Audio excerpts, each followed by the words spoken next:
वल्लाह जिंदगी जैसी गुजारोगे वहां दिखाई जाती है। कल ही मैं किसी के ख्वाब का जिक्र सुन रहा था, कहता मैं आलम बरज़ख में किसी दोस्त को देखा बहुत बड़े सुफरे उसके लगे हुए हैं, इतने ताम अगर 100 साल भी खाए तो कम ना हो, इतनी लजीज गजाएं उसके सामने आलम बरज़ख में, आलीशान घर, बेहतरीन गजाएं। कहता मैं उस शख्स को जानता था, जब उसके करीब गया तो वो खाना भी खा रहा था लेकिन ज़ार व क़तार क्रिया भी कर रहा था।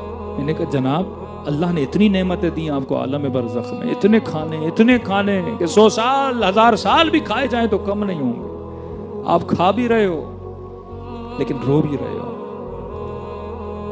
कहने लगा कि रो इसलिए रहा हूं कि मुझे एक दर्द है और ये दर्द मुझे रुला रहा है। कौन सा दर्द है? क्या नमाज नहीं पढ़ी का जिंदगी में पढ़ी, क्या रोजा नहीं रखा का रखा, किसी पे जुल्म किया का नहीं, हद इम्कान कोशिश की किसी पे जुल्म न करो का, फिर रो क्यों रहे हैं?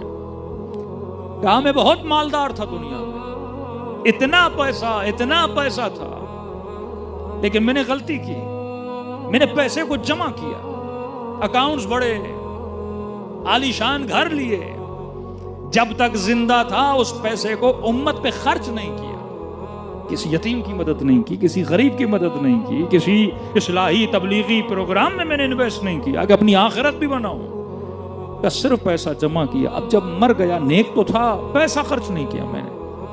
कहता जब मर गया तो ये सुफरे मेरे सामने लगाए गए और मलाइकों ने कहा जितना तूने जमा किया था उससे खुदा ने तुम्हारे लिए सारे खाने बनाए, अब जब तक ये सारे खाने तू खा नहीं लेता खुदा तुझे जन्नत में नहीं भेजेगा। एक दर्द से मर रहा हूं, ना खाने खत्म होंगे, जन्नत का दरवाजा देख रहा हूं लेकिन मैं जन्नत में दाखिल नहीं होऊंगा। तभी अमीरुल मोमिनीन फरमाते हैं जो कुछ करना है दुनिया में कर, ये दुनिया है जो तुम्हारी आखिरत बनाती है।